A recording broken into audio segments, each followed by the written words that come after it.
Sa ngalan ng Ama at ng Anak at ng Espiritu Santo. Amen. Sumainyo ang Panginoon. At sumainyo rin. Mga kapatid, aminin natin ang ating mga kasalanan upang tayo ay maging marapat gumanap sa banal na pagdiriwang. Inaamin ko sa makapangyarihang Diyos at sa inyo mga kapatid, na lubha akong nagkasala sa isip, sa salita, sa gawa, at sa aking pagkukulang. Kaya isinasamo ko sa mahal na Birheng Maria, sa lahat ng mga anghel at mga banal, at sa inyo mga kapatid, na ako'y panalangin sa Panginoong ating Diyos. Kaawaan tayo ng makapangyarihang Diyos, patawarin tayo sa ating mga kasalanan at patnubayan tayo sa buhay na walang hanggan. Amen.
Manalangin tayo. Ama naming makapangyarihan, nakasloob ka naming tinatawagan sa ngalan mong Ama naming banal. Sa kalooban namin ay panahanin mong lubos ang iyong Espiritong sa aming kumukup upang sa lupaing ipinangako kami ay makapasok. Sa pamamagitan ni Jesucristo kasama ng Espiritu Santo, magpas sa walang hanggan. Amen. Magsiupo na po ang lahat.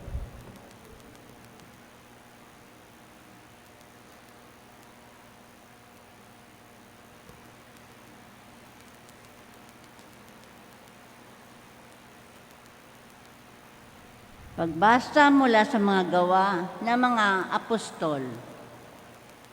Nung mga araw na iyon, nang mapalaya sina Pedro at Juan, sila'y nagpunta sa mga kasama nila at ibinalita ang sinabi ng mga punong saserdote at ng matatanda ng bayan. Nang marinig ito, sama-sama silang nanalangin sa Diyos. Sinabi nila, "Kayo po ang lumikha ng langit, ng lupa, ng dagat, at ng lahat ng nasa mga ito. Kayo po ang nagsalita sa pamamagitan ng aming nunong si David, na inyong lingkod, nang sabihin niya, sa patnubay ng Espiritu Santo. Bakit galit na galit ang mga hintil, at ang mga tao'y nagbabalak na walang kabuluhan? Nahandang lumaban ang mga hari sa lupa at natitipon ang mga pinuno laban sa Panginoon at sa kanyang hinirang. Nagkatipon sa lungsod na ito sina Herodes at Poncio Pilato kasama ang mga hintil at ang buong Israel laban sa iyong banal na lingkod na si Jesus. Ang iyong hinirang, isinagawa nila ang lahat ng bagay na dapat mangyari na itinakdam mo noon pa. At ngayon, Panginoon, pinagbabantaan nila kami. Tulungan mo ang iyong mga alipin na maipangaral ng buong tapang ang iyong salita. Iunat mo ang iyong kamay upang mapagaling at loobin mo na sa pangalan ng iyong banal na lingkod na si Jesus ay makagawa kami ng mga kababalaghan. Pagkatapos nilang manalangin, nayanig ang pinagtitipunan nila. Silang lahat ay napuspos na Espiritu Santo at buong tapang na nangaral ng salita ng Diyos. Ang salita ng Diyos. Salamat sa Diyos.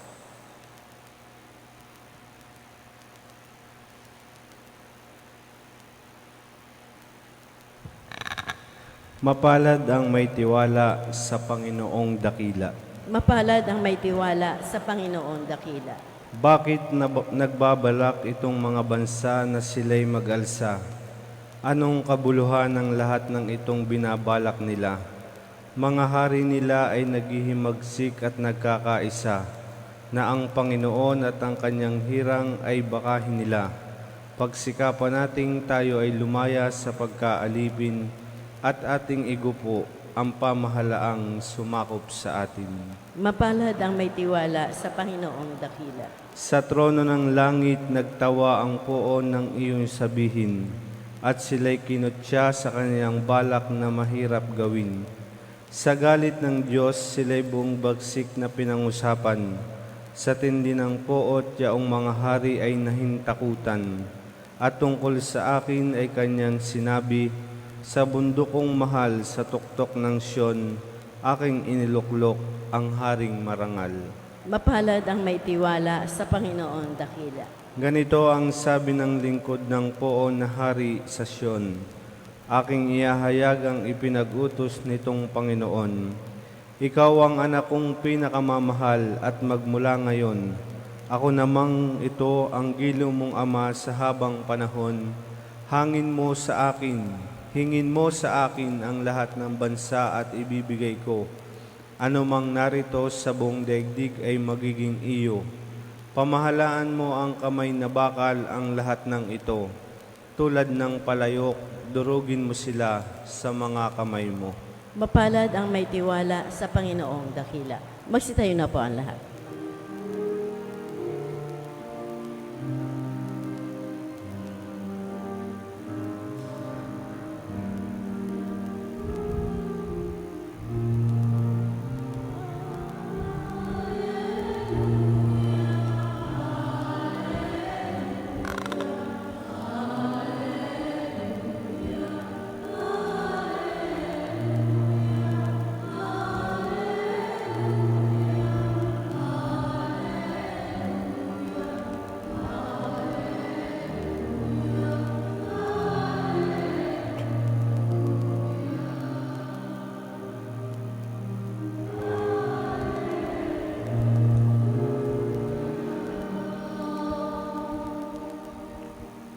Sumainyo ang Panginoon. At sumayin niyo rin. Ang mabuting balita ng Panginoon ayon kay San Juan. Papuri sa iyo, Panginoon. May isang pariseyo at pinuno ng mga Hudiyo na ang nagngangalang Nicodemo. Isang gabi siya ay nagsadya kay Jesus. Rabi, sabi niya, nalalaman po namin kayo sinugo isang guro mula sa Diyos, sapagkat walang makagawa ng mga kababalagang ginagawa ninyo malibang sumasa kanya ang Diyos. Sumugot si Jesus, sinasabi ko sa inyo, maliban na ipanganak na muli ang isang tao, hindi siya paghaharian ng Diyos. Paano po maipanganak na muli ang isang tao kung matanda na siya? Makapapasok pa ba siya sa tiyan ng kanyang ina para ipanganak ulit? Tanong Nicodemo. Sinabi ko sa inyo, ani Jesus, maliban na ang tao ay ipanganak sa tubig at sa Espiritu, hindi siya paghaharian ng Diyos. Ang ipinanganak sa laman ay laman, at ang ipinanganak sa Espiritu ay Espiritu. Huwag kayong magtaka sa sinasabi ko sa inyo, lahat ay kailangan ipanganak muli. Umiihip ang hangin kung saan ibig at naririnig ninyo ang ugong nito, ngunit hindi nyo alam kung saan nanggagaling at kung saan naparoroon. Gayun din ang bawat ipinanganak sa Espiritu. Ang mabuting balita ng Panginoon. Pinupuri ka namin, Panginoong Heso Kristo. Magsiupo na po ang lahat. Mga minamahal na kaibigan, magandang umaga po sa ating lahat. Magandang umaga. Patuloy pa din po tayo sa pagninilay sa muling pagkabuhay ng ating Panginoong Kristo. At sa umaga pong ito ay binibigyan diin sa pagbasa ang buhay na kasama ang ating Panginoon. Sa ating pong napakinggang ebanghelyo, natunghayan po natin doon na pinuntahan ni Nicodemo ang ating Panginoong Hesus upang kilalanin siya bilang anak ng Diyos. Kumbaga, naging bukas po ang mata ni Nicodemo sa tunay na katotohanan na dapat niyang tularan. At sa kanyang pakikipag-usap kay Jesus, binigyan din doon ang salitang pagpapanibago. Dahil sa tanong ni Nicodemo na paano po ba may papanganak na muli ang isang tao kung matanda na siya. At ang tinugon agad ni Jesus, maliban na ang tao ay ipanganak sa tubig at sa Espiritu. Mga minamahal na kaibigan, tinutukoy ni Jesus dito ang kahalagahan ng binyag. At kung ating pagninilayan sa sakramento ng binyag, tayo ay nagiging kaanib ng simbahang Katolika at sa binyag, binibigyan tayo ng panibagong buhay kasama ang ating Panginoong Hesukristo. Dahil sa binyag, nililinis ang kasalanang orihinal upang tayo ay makasunod sa Diyos at tawaging niya bilang mga anak ng Diyos. Kaya nga po mga minamahal na kaibigan, isang pribilehiyo po ang ipinagkakalob sa atin sa bawat araw na tayong lahat ay tinatawag na Katolikong binyagan na kung saan tayo ay nagiging anak ng ating Diyos amang lumikha at nagiging kapatid natin ang ating Panginoong Jesucristo. Kaya naman sa araw-araw nating buhay, isabuhay natin ang pagiging anak ng Diyos. Isinilang tayo sa tubig at Espiritu. Kaya naman tayo nawa ay mamuhay ayon sa halimbawa ni Jesus. Kaya naman sa misang ito, hilingin natin na pagkalooban tayo ng Diyos ng biyaya na mabuksan ang ating mga mata sa biyaya na dala ng Espiritu upang makalakad tayo sa buhay kabanalan.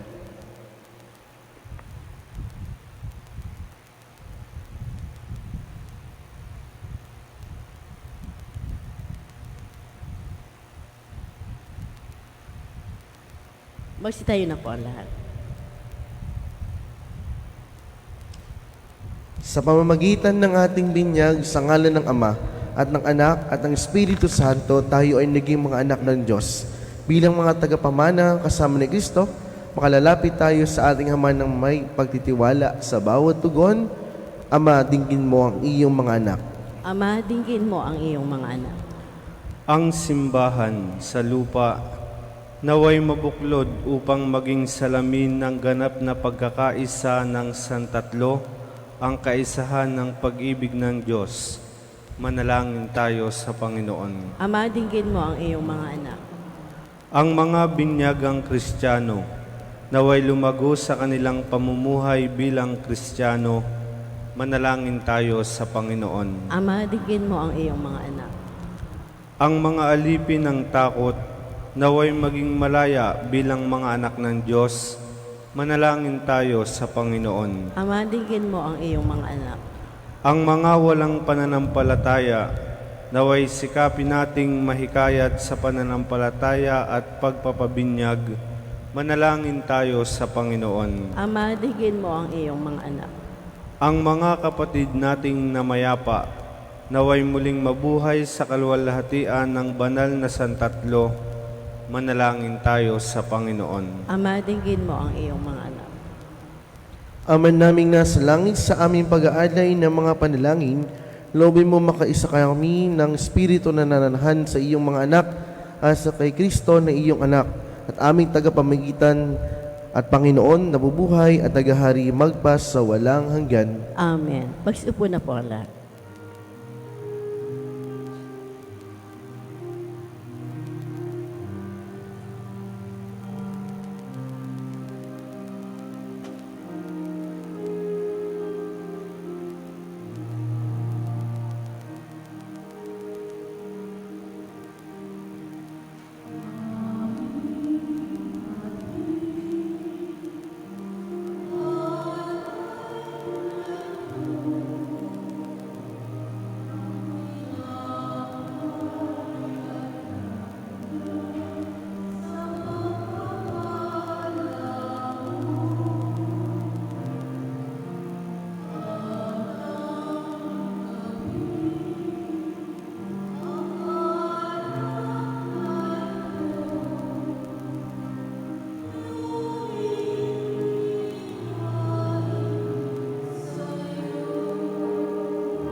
Magsitayo na po ang lahat. Manalangin kayo mga kapatid upang paghahain natin ni kalugdan ng Diyos amang kapangyarihan. Tanggapin nawa ng Panginoon paghahain sa iyong mga kamay, sa kapurihan niya at karangalan sa ating panganabangan at buong sambayan ng banal. Ama naming lumikha, tanggapin mo ang mga alay ng iyong sambayanan na tutuwa, ang pagkabuhay ng iyong anak, na niloob mo ang aming ikatuwa, ngayon ay pagpapanibaguhin mo ang galak na mananatili sa aming habang panahon. Sa pamamagitan niya kasama ng Espiritu Santo, magpas sa walang hanggan. Amen. Sumainyo ang Panginoon. At samain niyo rin. Itaas sa Diyos ang inyong puso at diwa. Itinaas namin sa Panginoon. Pasalamatan natin ang Panginoong ating Diyos. Marapat at pasalamatan. Ama namin makapangyarihan, tunay ngang marapat iko'y aming pasalamatan na ipinagdiriwang ang paghahay ng Mesiyas, ang maamong tupa na tumabas sa aming lahat. Sa paghahay ng sariling buhay at sa pagkabuhay ng anak mong mahal, na buksan ganap ang iyong tahanan at kami pinaghaharian mo ay naging kasambahay. Sa pagkamatay niya sa krus, nilubig ang kamatayan. Sa kanyang pagkabuhay, naging buhay siya ng tanan. Kaya't kaisa ng mga anghel na nagsisiawit ng papuri sa iyo, nang walang humpay sa kalangitan, kami nagbubunyi sa iyong kadakilaan.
Magsiluwad na po ang lahat.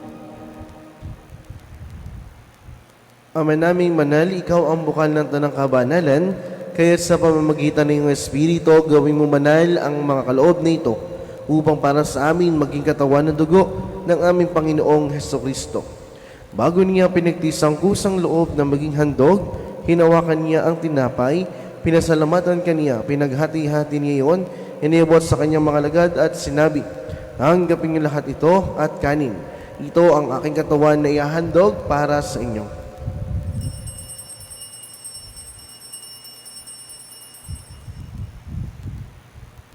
Ngayon din naman, nung matapos ang hapunan, hinawakan niya ang kalis. Muli kaniyang pinasalamatan. Ninibot niya ang kalis sa kanyang mga lagad at sinabi, tanggapin niyo lahat ito at inumin ito ang kalis ng aking dugo ng bago at walang hanggang tipan. Ang aking dugo na ibubuhos para sa inyo at para sa lahat sa magpapatawad ng mga kasalanan. Gawin niyo ito sa pag-alaala sa akin.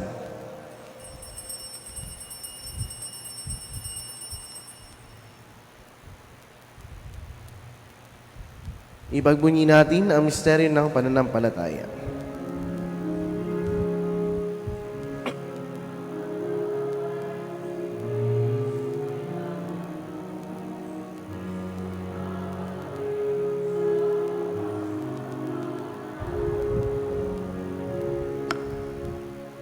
Ama, ginagawa namin ngayon ang pag-aalala sa pagkamatay at muling pagkabuhay ng anak.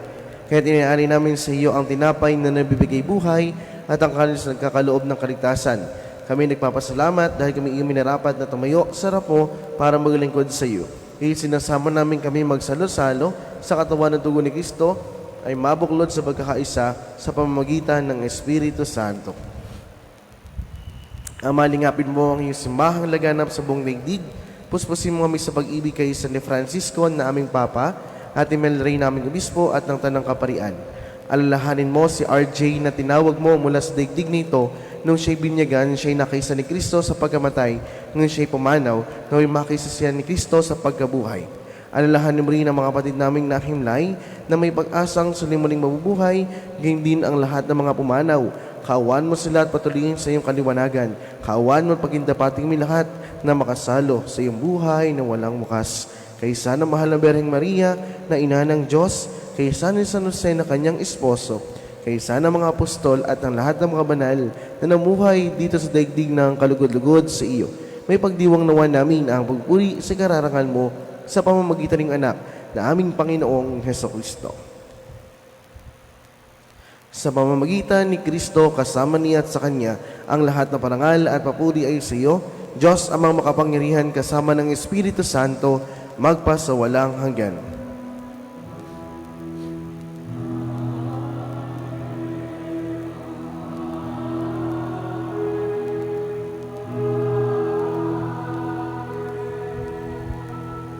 Magsitayo na po ang lahat. Sa tagubilin ng agaling na utos at tulong ni Jesus ng Panginoon natin at Diyos, ipahayag natin ng lakas loob.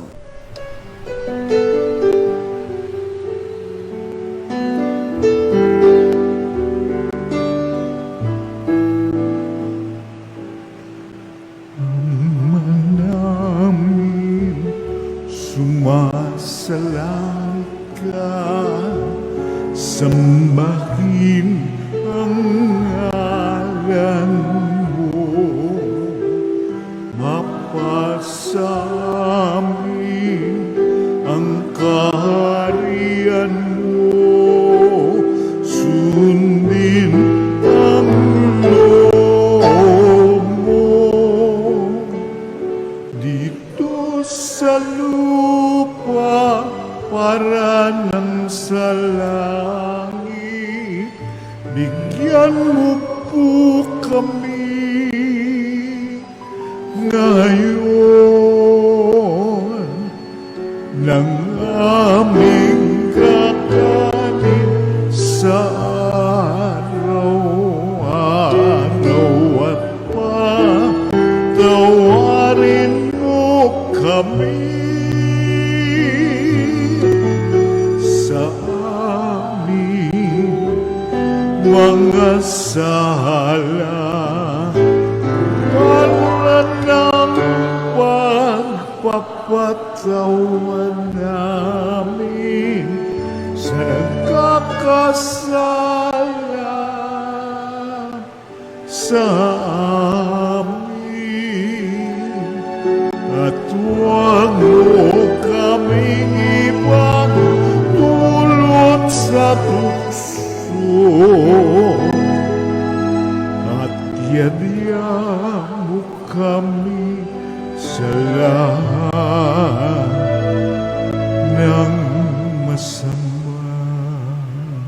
Hinihiling namin kami adya sa lahat ng masama pagkalooban ng kapayapaan na araw-araw, iligtas sa kasalanan at ilayo sa lahat ng kapahamakan, samantalang aming pinananabikahan ang dakilang araw ng papapahayag ng tagapagligtas naming si Hesukristo.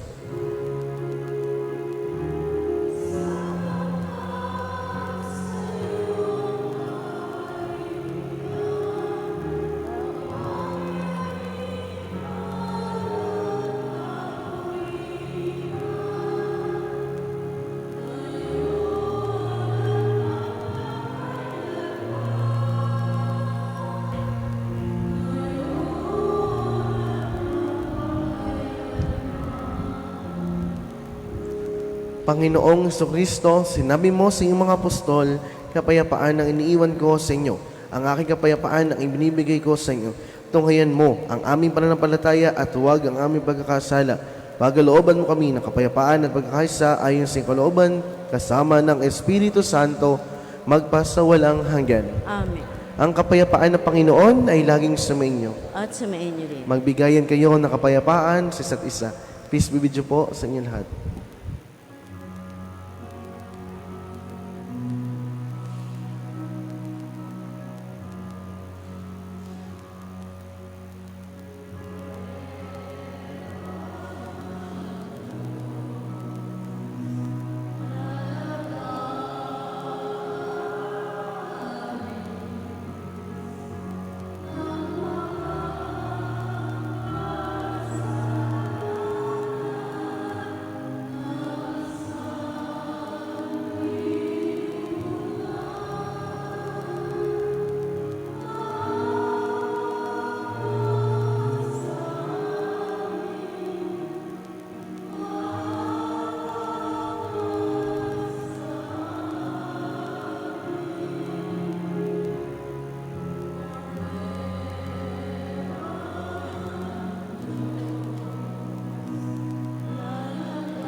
Magsiluhod na po ang lahat.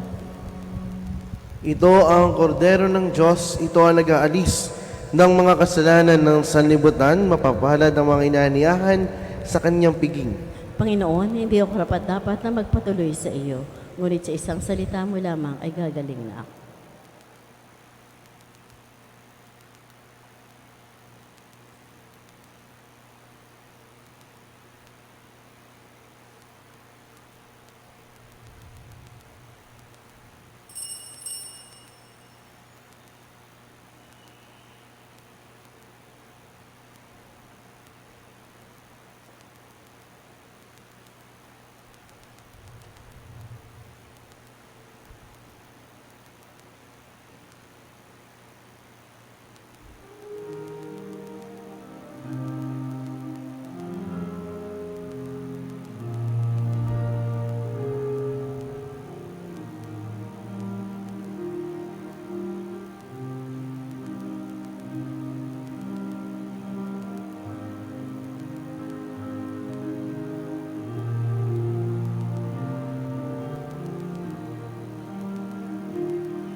Magsitayo na po ang lahat.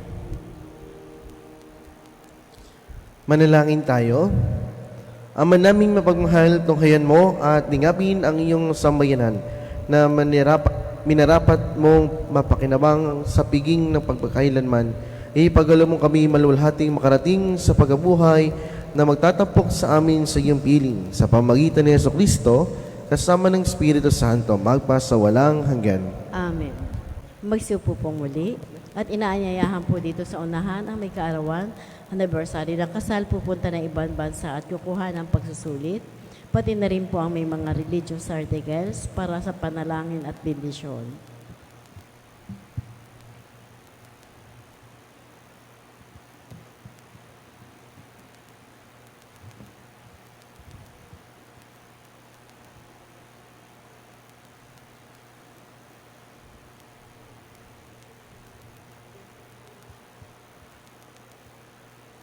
Manalangin tayo. Ama namin mapagmahal, sa nagmumula ang lahat ng mabuting bagay, hinihiling namin na basbasan mo ang aming mga kapatid, nagdiriwang na kanilang karawan, anibersaryo ng kasal na katandang mga ibang bansa, at sasailalim sa pagsusuli. Pagkalooban mo sila ng mas mahaba at makalugang buhay, mabuting kalusugan, mapayapang kalooban, maliwanag na kaisipan, mga tapat na kaibigan, makaayos na buhay at kaligtasan sa lamang kapamakan. Higit sa lahat, patatagin mo sila sa panampalataya at patibayin sa pag-asa at pag-alabing sa pag-ibig. Hinihiling namin ito sa pamagitan ng Kristo ang aming Panginoon. Amen. Naway gawaran ng Diyos ng pagpapala ang mga kasangkapan sa panalangin upang mga ito'y maging gabay sa pagtahak sa kabanalan at paghahad ng buhay sa kalangitan sa pamagitan ng Kristo ang ating Panginoon. Amen.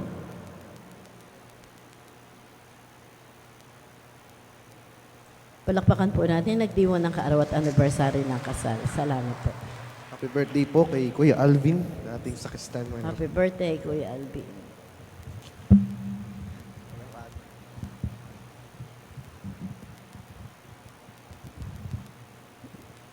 Magsitayo na po ang lahat. Sumainyo ang Panginoon. At sumainyo rin. Napagpalain kayo ng makapangyarihang Diyos Ama, Anak, at ang Espiritu Santo. Amen. Tapos sa ating panalangin pagdiriwang, humayo kayong mapayapa. Salamat sa Diyos.